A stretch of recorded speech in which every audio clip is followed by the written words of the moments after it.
Komisyoonni Masrii fi gareen muraasni jidduu tanaa as waan ta'an shiraan kan guutame jahame. Dr. Abiy Ahmad Baalee fi Baalee Baatti hojiiwwan ajaa'ibaa daawwatan. Indoneeshiyaan hariiroo dinagdee Itoophiyaa waliin qabdu cimsite. Hojjettuun mana qabeenya qarshii miliyoona 5 olii hattee qabamte. Sirni awwaalchaa Haaji Muftii Umar Idris raawwate. Atileetonni Itoophiyaa injifannoo gonfatan. Ambaasaaddarri US duraanii Masriin Itoophiyaa waliin marii akka gootu dhaaman. Kanneen matootii gabaasa keenyaa har'aati. Nagayaan dagannee akkam jirtan kabajamtoota hordoftoota Oromoo Voice Media. Iddoo jirtanitti nageenyi keenya isin haadha qabu jecha amma bal'ina oduuttiin isin dabarsaa kan isin wajjin turu ana Rastam Muhammad hanga xumuraatti na waliin tura. Komisyoonni Masrii fi gareen muraasni jidduu tanaa as waan ta'an shiraan kan guutame jahame. Fooramiin Aswaan misoomaa fi nagaa itti fufinsa qabuuf jahuu tibbana gaggeeffame irratti ministeerri dhimma alaa Masriin waa'ee bulchiinsaa fi misooma buufata dooniiwwanii dubbatan. Fooramiin shanaffaan Aswaan kun dilbata kaleessaa gaggeeffame. Fooramiin kun ardiilee walitti hidhuu fi karaa galaana diimaa egeree guddaa ijaaruu kan jahu irratti xiyyeeffate. Xiyyeeffannoon isaanii biyyoota Arabaa fi Afrikaa dinagdeen walitti hidhuu akka tahee Abdallaatiin himan. Abdallaati ministeerri dhimma alaa Soomaaliyaa Abdii Saalim Alii fi kan Suudaan Moohii Eldiin Saalim irratti argamanii jiru. Fooramii kana irratti gamtaa Awurooppaa fi baankiin addunyaas irratti argamanii jiru. Ministeerri dhimma alaa Masrii inisheetiivii Suwiizii fi galaana diimaa misooma galaanaarraa fi dinagdeef jedhus jalqabsiisanii jiru. Kaayyoon isaa waan afur kanneen akka dinagdee magariisaa cimsuu, bu'uuraalee misoomaa fi buufataalee doonii fooyyessuu, eegumsa naannoo galaanaa fi walitti hidhaminsa dinagdee naannichaa cimsuu kan jahudha jahame. Naannoo galaana diimaatti nagaa fi tasgabbii fiduuf fedha siyaasaa biyyoonni Arabaa fi Afrikaa wal utubuu fi deeggarsa idila addunyaa jabaa barbaadaa jahan. Masriin galii bu'uu Suwiiz irraa argattu dabaluuf muddama gaanfa Afrikaa furuu, Yamanii fi Soomaaliyaatti tasgabbiin akka dhufuuf hojjetamuu fi waraana Suudaan dhaabsisuu irratti hojjechuu akka barbaaddu ibsite. Garuu bulchiinsi qarqara galaanaa kamuu karaa biyyoota hulaa galaanaatti bahan qofa tahuu akka qabu Masriin dubbatte.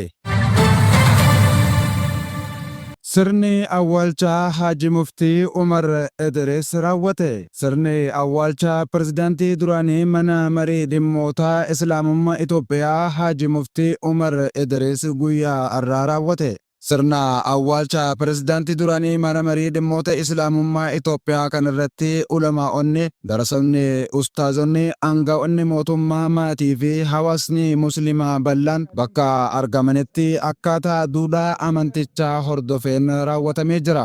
Haaji Muftii Idris bara 2010 hanga bara 2014tti pirezidaantii mana marii waliigalaa dhimmoota Islaamummaa Itoophiyaa akkasumas eegaa olaanaa dhaabbilee amantaalee Itoophiyaa ta'uudhaan tajaajilanii jiru. Haaji Muftii Umar Idris dhaloota biyya jaalatu horachuu fi aadaa Itoophiyaa beeksisuu keessatti nama qooda olaanaa baatee turedha.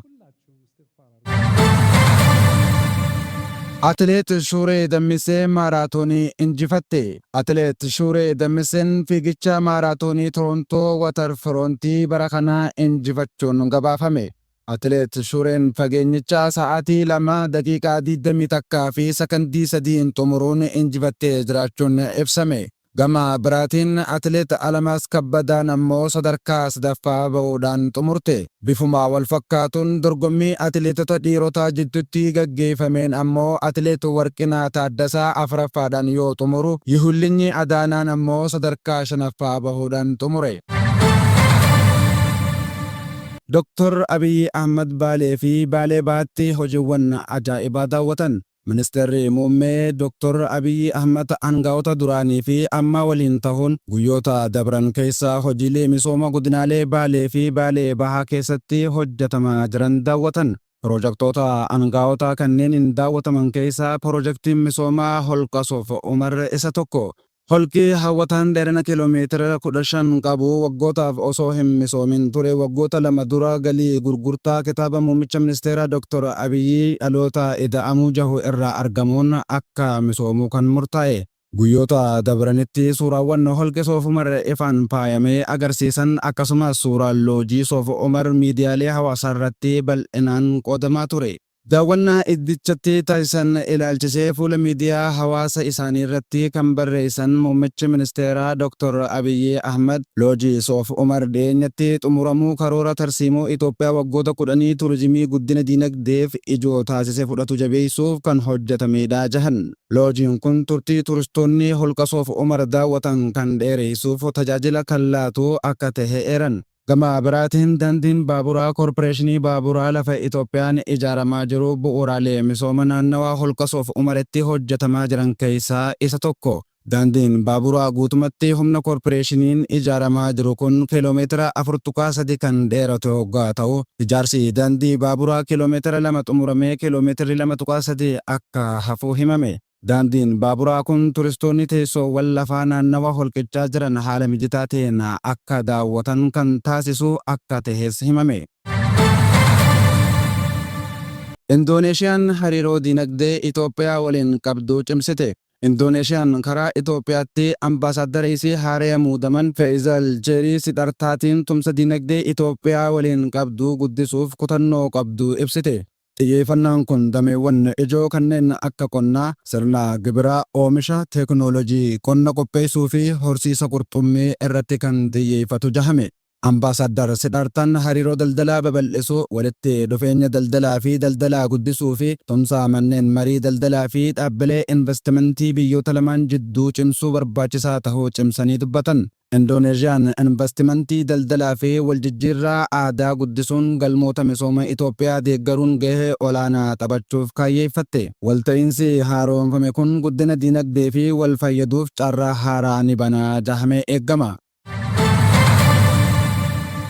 Hojjettuun mana qabeenyaa qarshii miliyoona 5 olii hattee qabamte. Hojjettuun mana keessaa faaya warqee birrii miliyoona 5 ol baasuu mana qacaramtee hojjettu keessaa hatte to'annoo jala ooluun qorannaan irratti gaggeeffamaa akka jiru Daayirektarii waliigalaa poolisii Finfinnee beeksise. Shakkamtuun Burtukaan Biyaadii jahamtuu adoolessa 23 bara 2018 sa'aatii 12 irratti mana naannoo Walloo kutaa magaalaa Kirkoos keessatti argamu irraa yakka kana raawwatte. Yakkichi hojjettuu manaa ta'uun qabeenya faaya warqee, meetii fi qabeenya adda addaa gatii isaa waliigalaan birrii miliyoona 5 ol ta'u hatte. Qabeenyi hatame faaya warqee sa'aatii 7, bilbila harkaa 5, taabileetii 1, baankii humnaa 1 fi maallaqa qarshii 12,525 fi paawandii Biriteen 60 tahuu hatuun naannoo Makkanniisaa jahamutti dhokfachuun himame. Poolisiin hojii qorannoo gaggeessuun shakkamtuu qabee to'annoo jala oolchuun qabeenya hatame hedduu deebisee harkatee jira jechuun gabaafame. Poolisiin itti dabaluudhaan uummanni yeroo hojjettoota mana isaanii qacaran teessoo fi odeeffannoo isaanii sirriitti mirkaneessuu akka qaban akeekkachiise. Kana malees sababoonni yakka suukanneessaa hojjettuudhaan gaggeeffamuu kan akka ajjeechaa daa'immanii biyyattii iddoowwan garaagaraatti raawwatamaa turuu yaadachiisuun hawaasni hojjettuu gaafa qacaruu waraqaa eenyummaa dabalatee nama itti gaafatamummaa nama sanii fudhatus odeeffachuun bifa seera qabeessa taheen akka qacaruu yaadachiise. Eegan kabajamtoota hordoftoota keenyaa cuunfaaleen gabaasaa arraaf jennee walitti qindeeffannee kan hanga ammaa ture sagantaa biroon hanga walitti deebinu nagayaan nuuf tura.